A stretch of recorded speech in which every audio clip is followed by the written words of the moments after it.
Before all beginnings, there is unoccupied space, translucent, a kingdom without borders. For the sake of a beginning, light radiates and appearance manifests. Time gets underway and a world takes form. The possibility for knowledge is present. The cognizer and what is cognized, all as yet unknown. In the knowing quality intrinsic to light, a rhythm of from and to takes shape, making sound possible. Sound takes form, seeking expression. The die is cast. Imagine a young prince living in an idyllic kingdom. All who reside there are happy and at peace, and the prince is greatly loved for his kind and caring heart and his beautiful appearance.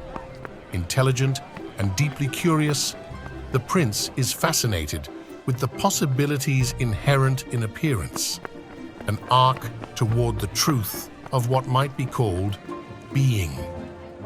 Out of the swirling mists of the prince's growing fascination, a magician appears, leading a horse. "Would you like to ride him?" asks the magician.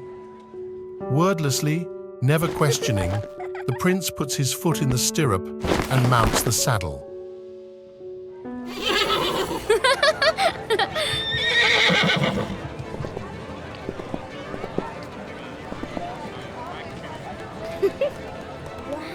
At once the horse gallops away, faster than the prince could have imagined possible. The ride is thrilling, but also dangerous, for the prince can barely keep the horse under control.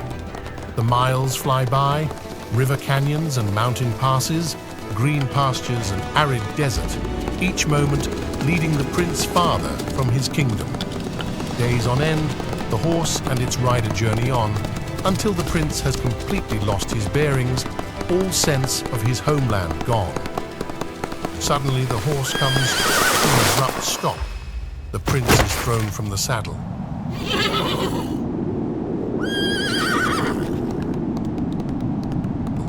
He picks himself up unhurt, but the horse is gone, and he realizes with dismay that he has no idea where he is or how to return home.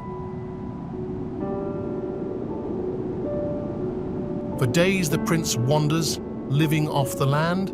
Days turn into weeks. At first, his curiosity keeps him going, for there is much to see. Gradually, however, he begins to despair that he will never return home. The years unfold, and the prince, now a homeless beggar, forgets his past life.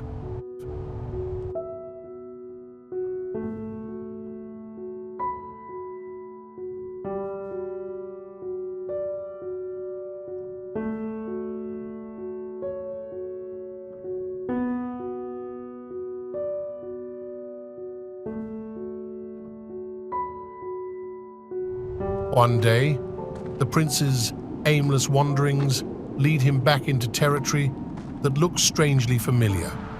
The river that stretches before him, the mountains that rise majestically, even the fresh and penetrating smell in the air, all remind him of something indistinct. As he travels on, his step becomes more certain, his vision more clear. He abandons the shuffling gait of the beggar that he had adopted for so long, striding confidently ahead. Gradually it comes back to him, his kingdom, the villagers who look at him with amazement as he passes through, the magician, even the swirling mists out of which the magician had appeared. Now he knows what happened to him. He sees that he has been deceived, lost in a world that seemed completely real, but now has begun to fade away. In wonder, he awakens to his own being.